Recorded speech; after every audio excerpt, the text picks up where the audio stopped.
¿Cómo saber la voluntad de Dios? Bueno, busquen la palabra de Dios, el libro de los Hechos, capítulo 9. ¿Qué haría usted si el Señor Jesucristo en forma corporal, física y literal se le apareciera y estuviera frente a frente a usted? Creo que lo primero que usted haría sería ponerse de rodillas y adorarle, ¿verdad? Ahora, suponga que Jesús le diga, ¿qué es lo que quisiera saber? ¿Qué le preguntaría usted al Señor Jesús? ¿Sabe qué es lo que yo le preguntaría? Señor, ¿qué quieres que haga? Ahora un episodio así sucedió literalmente. El Señor Jesús se le apareció a un hombre llamado Saulo, y Saulo hizo esa pregunta. Leamos Hechos, capítulo 9, versos 1 y 2. Saulo, respirando aún amenazas y muerte contra los discípulos del Señor, vino al sumo sacerdote y le pidió cartas para las sinagogas de Damasco, a fin de que si hallase algunos hombres o mujeres de este camino, los trajese presos a Jerusalén. En simple español eso significa que él tenía autorización para perseguir a los cristianos, ponerlos en la cárcel y llevarlos a Jerusalén para que sean enjuiciados. En su viaje, estando cerca de Damasco, una luz intensa que venía desde el cielo los rodeó. Saulo se cayó de su caballo y, estando en tierra, oyó una voz que le decía, Saulo, Saulo, ¿por qué me persigues? Él dijo, ¿quién eres, Señor? Y él le dijo, yo soy Jesús a quien tú persigues. Dura cosa te es dar coces contra el aguijón. Él, temblando y temeroso, dijo, Señor, ¿qué quieres que yo haga? Y el Señor le dijo, levántate y entra en la ciudad, y se te dirá lo que debes hacer. Las dos grandes preguntas que todos debemos hacer alguna vez son, primera, ¿quién eres, Señor? Y segunda, Señor, ¿qué quieres que haga? Esas son dos extraordinarias preguntas. Y el apóstol Pablo invirtió el resto de su vida encontrando las respuestas a esas preguntas. ¿Quién es Jesús? ¿Y qué es lo que Jesús quería que él hiciera? Leí acerca de un joven marinero que hizo su primer viaje a bordo de un destructor, cruzando el océano. El entrenamiento de este joven marinero era impecable, por lo que le asignaron la tarea de sacar ese buque de guerra del muelle y llevarlo de regreso a los Estados Unidos. Era la primera vez que le habían asignado un trabajo tan importante y él quería hacerlo bien. Era un joven marinero muy inteligente, así que en un momento la cubierta del buque se llenó de actividad. El joven da órdenes por aquí y órdenes por allá, y todo se movía con la precisión de un reloj suizo. Y a pesar de lo difícil que es la maniobra de sacar del muelle un buque tan grande, lo hicieron muy bien y en un tiempo récord. De pronto le dijeron al joven marinero que tenía un mensaje del capitán. Y le pareció extraño, porque era un mensaje impreso. Pero lo leyó, y esto es lo que decía el mensaje. Joven, ha realizado un excelente trabajo. Lo ha hecho velozmente, todo de acuerdo a las normas y reglamentos. Pero hay una regla no escrita que no tomó en cuenta. La próxima vez que saque un buque del muelle, asegúrese de que el capitán está a bordo. Este joven marinero hizo todo muy bien, pero dejó al capitán en tierra. Quiero decirle, mi amigo, que no importa cuán inteligentes sean sus planes o cuán capaz sea usted, antes de navegar hacia algún lado, asegúrese de que el capitán esté a bordo. Asegúrese de saber cuál es la voluntad de Dios. Ahora, ¿cómo saber la voluntad de Dios? Busque Jeremías 10, verso 23. Ni del hombre que camina es el ordenar sus pasos. De la vida de Saulo, quien más tarde fue el apóstol Pablo, podemos aprender por lo menos tres cosas, y oro que el Espíritu Santo de Dios las grabe en su corazón. Primero, una guía es prometida. ¿Y qué bendición es esta? Dios Dios ha prometido guiar. Mire Hechos 9, la parte final del verso 6. Y el Señor le dijo, levántate y entra en la ciudad y se te dirá lo que debes hacer. No creo que Jesús pudo haberle dado una mejor promesa que esta. Y usted dirá, pastor, eso es lo que el Señor le dijo a Saulo, pero no me lo ha dicho a mí. Déjeme darle algunos versículos. Efesios 2:10. Porque somos hechura suya, creados en Cristo Jesús para buenas obras, las cuales Dios preparó de antemano para que anduviésemos en ellas. ¿Qué es lo que esto significa? Que Dios tiene un plan para su vida. Salmo 37:23. Por Jehová son ordenados los pasos del hombre, y él aprueba su camino. Salmo 32:8. Te haré entender y te enseñaré el camino en que debes andar. Sobre ti fijaré mis ojos. ¿No es esa una hermosa promesa? Y ahora Isaías 58:11. Jehová te pastoreará siempre. Proverbios 3, versos 5 y 6. Fíjate de Jehová de todo tu corazón, y él enderezará tus veredas. Mi amigo, la voluntad de Dios viene a nosotros de tres formas. Primero, viene como su voluntad soberana. La voluntad soberana de Dios siempre se realiza. Nadie puede cambiarla ni detenerla. Dios es Dios y realiza lo que desea hacer, porque no hay nadie que pueda oponerse a su voluntad. La voluntad de Dios es misteriosa, es desconocida. Ni usted ni yo podemos conocerla, solamente Dios la conoce. Deuteronomio 29:29 dice, las cosas secretas pertenecen a Jehová nuestro Dios, mas las reveladas son para nosotros y para nuestros hijos para siempre. Las cosas secretas pertenecen a Dios. Usted será una persona mucho más feliz si renuncia a ser Dios y deja que Dios sea Dios. Hay ciertas cosas que usted nunca entenderá, sino hasta cuando llegue al cielo, si es que es salvo. Y cuando esté allá, le aseguro que ya no tendrá interés en saberlas. Las cosas secretas pertenecen a Dios. Esa es la voluntad soberana de Dios. En segundo lugar está la voluntad moral de Dios. Hay ciertas cosas que Dios dice que son correctas y otras que son incorrectas. Por ejemplo, el robo, la fornicación, el asesinato, el orgullo, la mentira son cosas incorrectas. En cambio, el amor, la justicia, la honestidad, la pureza, la bondad, el respeto, la consideración son cosas correctas. Esta es la voluntad moral de Dios.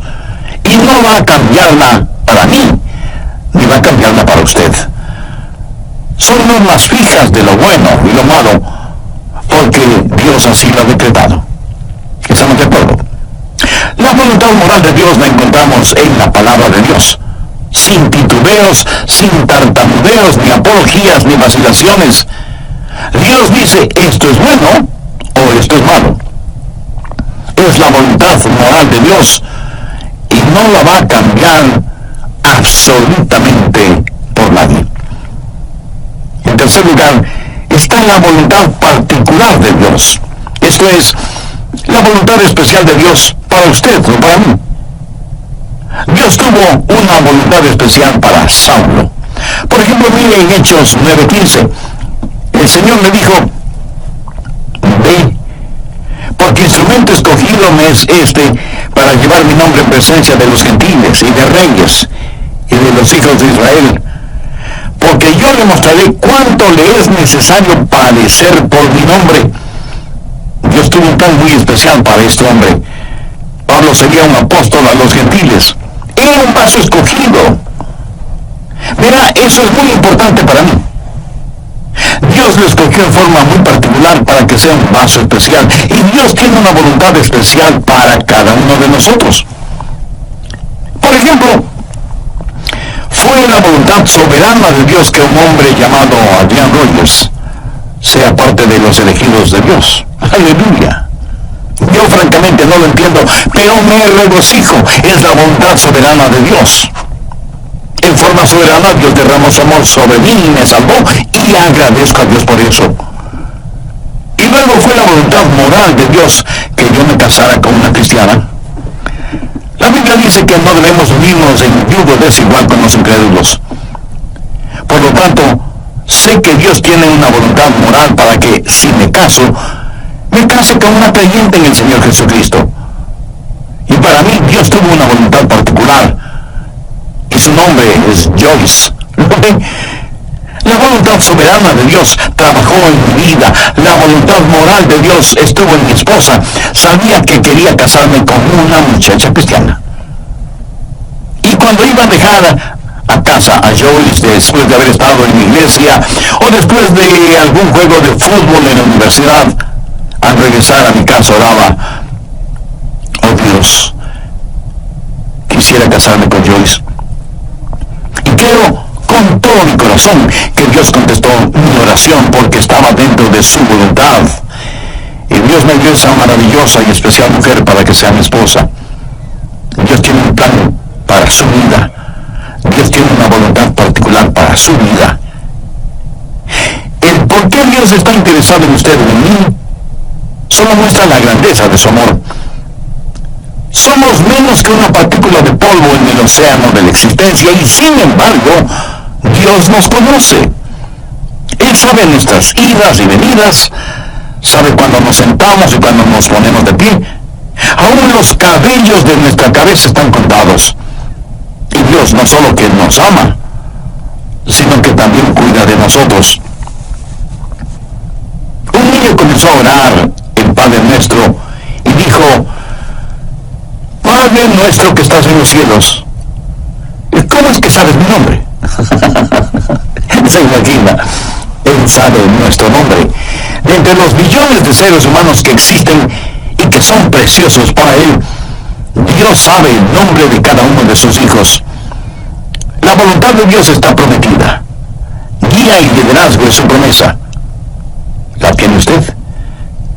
Dios ha prometido guiarle, pero sabe que hay 6 errores o mitos acerca de la voluntad de Dios. Espero y oro que podamos desterrarlos de nuestras mentes para siempre. Son mitos que necesitan ser destruidos. Primero, que Dios le dará un mapa para su vida. Y eso no es cierto. No lo hará. No se lo dio al apóstol Pablo entonces, y no se lo dará a usted ahora. La voluntad de Dios para usted no es un mapa, es una relación. Cuando Él guió al pueblo de Israel por el desierto, ¿cómo lo guió? ¿Le dio algún mapa? No. Pero les dio las columnas de fuego y nubes para que las siguieran y para que el pueblo se mantuviera relacionado con Él. A muchos nos gustaría tener un mapa y decir: vamos a ir a este lugar y luego iremos a este otro lugar, y más tarde aquí y más tarde allá. Pero Dios es el que quiere hacer eso, y me alegro de que sea así, aún para mantener la parte romántica del asunto.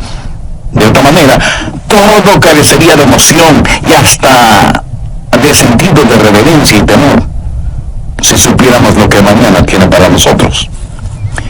Cuando estudiaba en la universidad, un día otro joven que se estaba preparando para ir al pastorado se sentó junto a mí y me dijo: Adrián, ¿sabes lo que hice la semana pasada?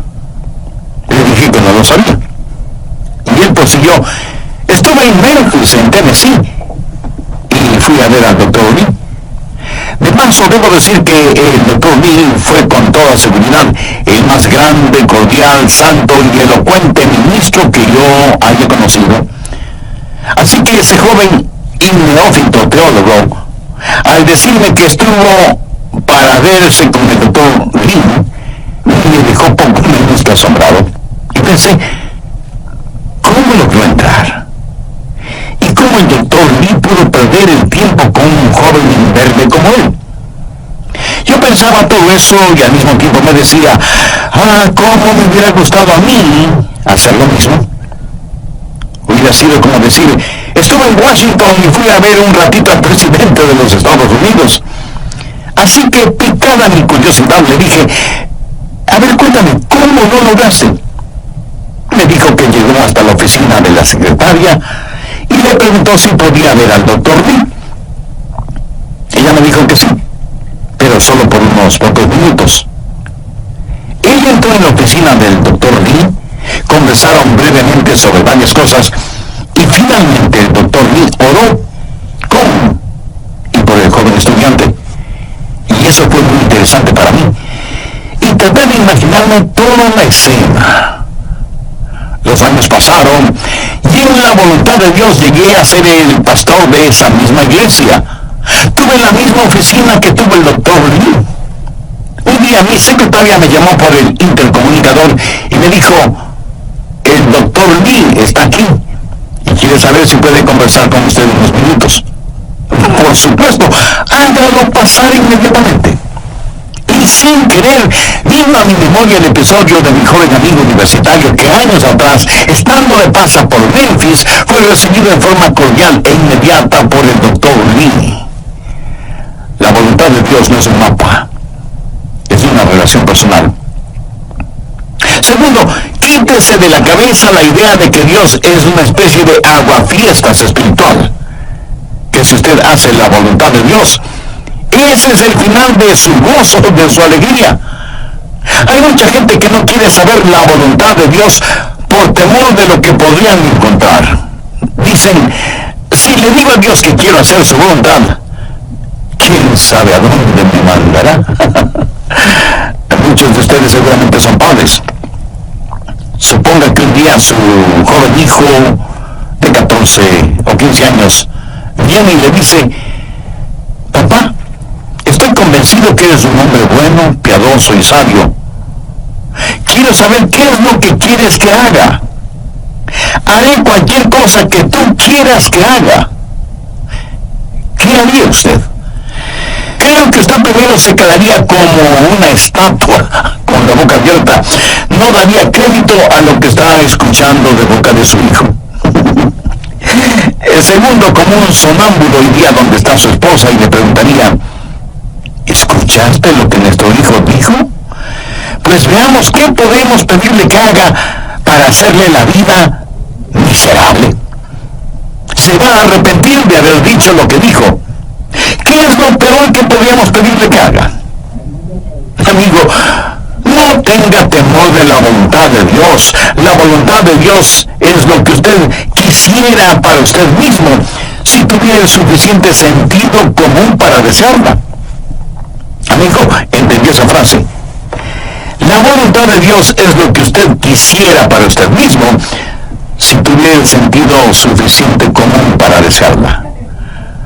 Busque usted diaria y diligentemente la voluntad de Dios para su vida. Si usted no conoce al Señor Jesucristo como su Salvador y Señor en forma personal, de ninguna manera buscará la voluntad de Dios. ¿No quisiera este mismo momento buscar a Dios y conocer su voluntad? Le invito a que diga la siguiente sencilla oración conmigo. Querido Dios, reconozco que por estar viviendo de acuerdo a mi voluntad, he vivido en pecado y en rebelión contra ti. Intelectualmente sé que Cristo murió por mis pecados para perdonarme y salvarme. Pero ahora, convencidamente, acepto a Cristo como mi Salvador y mi Señor. Señor Jesús, ven a morar en mi corazón. Toma el control total de mi vida.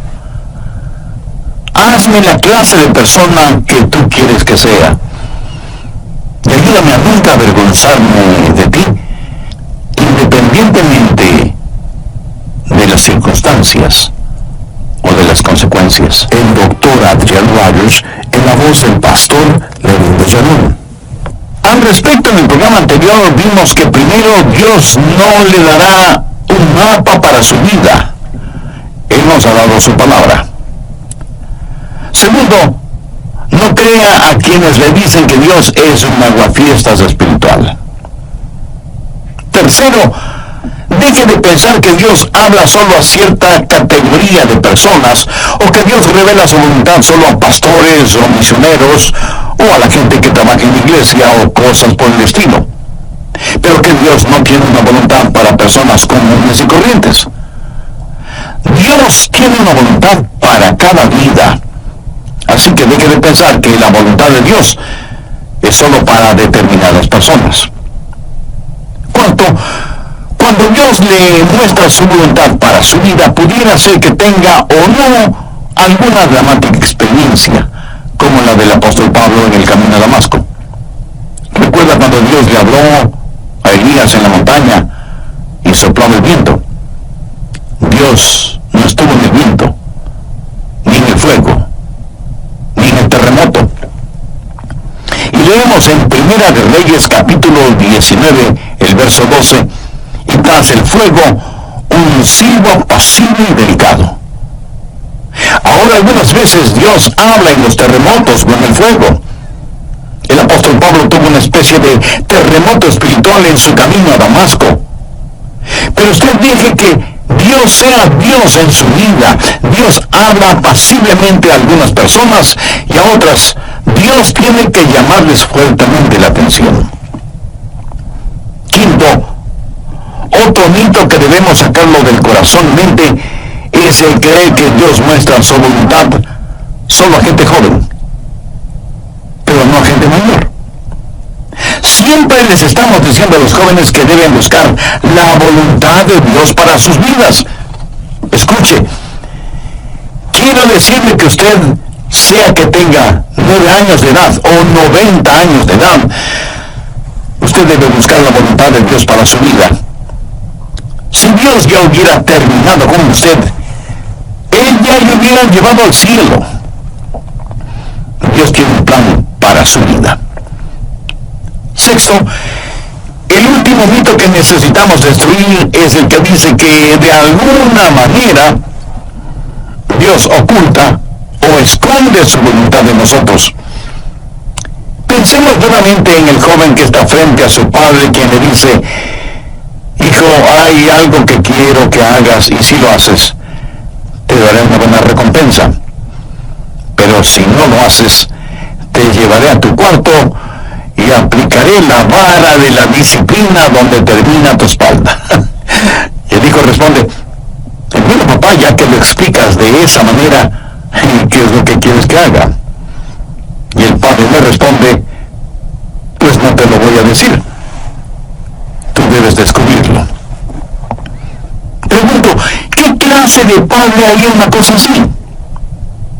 Dios no esconde su voluntad de nosotros. Todos los versículos que hemos visto dicen que Dios quiere revelar su voluntad, que Dios quiere mostrarnos su voluntad. La voluntad de Dios no es una especie de tesoro de piratas, escondido quién sabe dónde. Segundo, la guía es provisional. Hay ciertas provisiones que están en juego antes de que usted conozca la guía de Dios. Por ejemplo, en primer lugar, debe haber disponibilidad. Miremos nuevamente Hechos 9:6. Él, temblando y temeroso, dijo: Señor, ¿qué quieres que yo haga? Ahora, eso presupone que él quiere hacer lo que Dios quiere que él haga. Mucha gente quiere hacer su propia voluntad, pero que Dios ponga su sello de aprobación. Son como las personas que buscan un arquitecto porque quieren construir sus casas, pero en realidad lo que quieren es que el arquitecto interprete y enseñe lo que ellos tienen en mente. Y eso está bien cuando se trata de construir una casa, pero no está bien cuando se trata de construir una vida. La pregunta de Pablo fue: Señor, ¿qué quieres que yo haga? Eso quiere decir: Señor, tú estás en control, no yo. Encaminará a los humildes por el juicio y enseñará a los mansos su carrera. ¿Es usted humilde? ¿Manso? Si no lo es, usted no estará disponible. Si no lo es, no conocerá la voluntad de Dios. Pero no solo debe haber disponibilidad y mansedumbre, sino también, y en tercer lugar, debe haber apertura. Apertura. Pablo buscó la voluntad de Dios inmediatamente, y él oró y dijo: Señor, muéstrame tu voluntad. ¿Ha estado usted abierto a la voluntad de Dios? Y no es cuestión de simplemente decir: si Dios quiere mostrarme su voluntad, lo hará. Ahora, orado usted en forma honesta y sincera diciendo: Señor, yo quiero conocer tu voluntad? ¿Se reporta usted para servicio diario delante de Él? Después de conocer al Señor Jesús, usted va a ser como Pablo y decir: Señor, ¿qué quieres que yo haga? Y aún hay otra provisión. Hechos 9, versos 8 y 9. Entonces Saulo se levantó de tierra y abriendo los ojos no veía a nadie. Así que, llevándole por la mano, le metieron en Damasco, donde estuvo 3 días sin ver, y no comió ni bebió. ¿Puede imaginarse eso? Aquí está este hombre que capturaba y encarcelaba a muchos, y ahora ciego, es tomado de la mano para ser guiado. Ahora es un hombre dócil, se ha rendido, ha cedido ante la presencia de Cristo. La Biblia dice que debemos presentar nuestros cuerpos como sacrificio vivo. ¿Puede usted decir que así lo hace diariamente? Señor, tu voluntad, sin vacilaciones, sin reservas, donde quiera, a cualquier hora, cueste lo que cueste. ¿Se atrevería usted a decirlo? ¿Se ha rendido completamente a la voluntad de Dios? Decimos: Señor, yo quiero conocer tu voluntad. ¿Está listo para hacerla si Dios demostrara su voluntad? Tercero, es una guía práctica. Dios nos ha dado formas muy prácticas para que podamos conocer su voluntad, y están aquí en su palabra. Una de las formas de conocer la voluntad de Dios es por medio de los milagros. Miren lo que le sucedió a Saulo. Estando en el camino rumbo a Damasco, cuando repentinamente le rodeó un resplandor de luz del cielo, y cayendo en tierra, oyó una voz que le decía: Saulo, Saulo, ¿por qué me persigues? Dios puede hablarle a usted por medio de visiones, o por medio de sueños, o por medio de una voz audible. Dios puede hablarle y guiarle por medio de un milagro. Y me apresuro en decir que normalmente Él no nos guía con milagros, pero de vez en cuando lo hace. Ahora, toda vez que tenemos la Biblia completa, esa clase de milagros no son necesarios en la actualidad, y no es la forma normal de Dios para guiarnos. Pero no menciono porque está en la palabra de Dios. Pero si usted tiene una visión, o un milagro, o un sueño, o lo que sea, será mejor que las compare con las otras cosas que voy a mencionar para ver si encajan unas con otras. Y no es una mera autosugestión. En segundo lugar, Dios le hablará y le guiará por medio de su palabra. Y si usted pregunta, ¿le guió Dios a Pablo con su palabra? Amigo, es mejor que lo crea. Verá, primero, él era un rabí y conocía muy bien la palabra de Dios, el Antiguo Testamento. Segundo, hace poco él había escuchado un sermón en los labios de uno de los más grandes evangelistas de entonces, un hombre ungido y lleno del Espíritu Santo, cuyo nombre fue Esteban. Y cuando el Santo Dios le habló a Saulo, le dijo: dura cosa te es dar coces contra el aguijón. Pablo estaba lleno de la palabra de Dios, y es la palabra de Dios la que guía. Anota en margen el siguiente versículo, Salmo 119, 115. Lámpara es a mis pies tu palabra, y lumbrera mi camino. Mucho de la voluntad de Dios para su vida se encuentra en la Biblia, mi estimado amigo. Por ejemplo, la voluntad de Dios es que usted no se case con una persona no creyente, así lo dice su palabra. Si usted está saliendo seriamente con una persona que no es salva, entonces, ¿por qué lo hace si sabe que no puede casarse con esa persona? Muchas veces usted conoce la voluntad de Dios al leer la Biblia y dice: bueno, Dios me está guiando a que me divorcie de mi cónyuge y me case con otra persona. Mi amigo, esa es una ignominiosa mentira, es una mentira atrevida. Y una absurda arrogancia de su parte el orar y pedir que Dios le muestre su voluntad cuando ya se la ha mostrado con su palabra? ¿O se considera usted una persona súper especial a la cual Dios le concederá algo que está en contra de lo que él mismo ha establecido en su palabra? Piénselo. En tercer lugar, Dios le guiará por medio de su gente, los hijos de Dios. Veamos Hechos 9, los versos.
Al 13.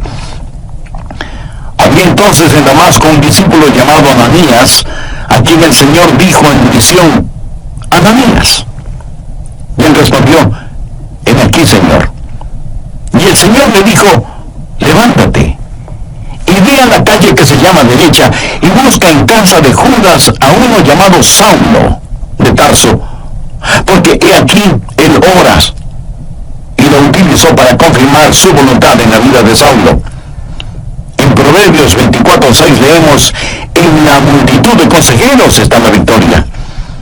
¿Qué quiere decir eso? Que cuando Dios le habla a usted acerca de algo, muchas veces Dios lo confirmará por medio de alguien más. Mateo 18:16 dice: toma aún contigo a uno o dos, para que en boca de dos o tres testigos como usted toda palabra. No sea ni orgulloso ni arrogante pensando que usted no necesita el consejo de otras personas. La única manera en que Dios confirma su voluntad para usted es por medio del Espíritu Santo.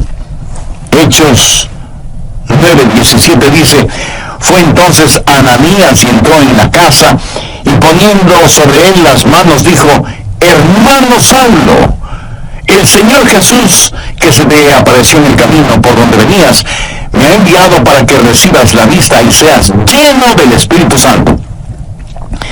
Y desde ese momento el Espíritu de Dios estuvo guiando a Saulo, quien más tarde escribió a los romanos: porque todos los que son guiados por el Espíritu de Dios, estos son hijos de Dios. Y en Gálatas 5:18 Pablo dice: pero si sois guiados por el Espíritu, no estáis bajo la ley. El Espíritu de Dios le guiará. Déjeme decirle cómo el Espíritu Santo le guiará. Si alguna vez ve a alguna persona con convulsiones, seguramente está controlada por el diablo. Dios no grita y Dios no empuja.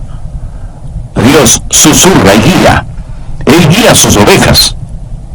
No las está llevando al matadero, las lleva a pastos verdes. Y es mejor que usted sea sensible para escuchar al Espíritu Santo y reconocer la voz de Dios. Finalmente, usted puede conocer la voluntad de Dios por la sabiduría de Dios. Él le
vivía con absoluta sabiduría. Note lo que dice Hechos 9:20 al referirse a Saulo. Enseguida predicaba a Cristo en las sinagogas, diciendo que este era el Hijo de Dios. Este hombre, Saulo, comenzó a predicar de inmediato. Y todos los que le oían estaban atónitos y decían: ¿no es este el que asolaba en Jerusalén a los que invocaban este nombre? Y a eso vino acá, para llevarlos presos ante los principales sacerdotes. Pero Saulo mucho más se esforzaba y confundía a los judíos que moraban en Damasco, demostrando que Jesús era el Cristo. Ahora, ¿de dónde tuvo esa sabiduría? Dios le dio sabiduría sobrenatural. Santiago 1:5 dice: y si alguno de vosotros tiene falta de sabiduría, pidan a Dios, el cual da a todos abundantemente y sin reproche, y les será dada. ¿Sabe lo que es la sabiduría?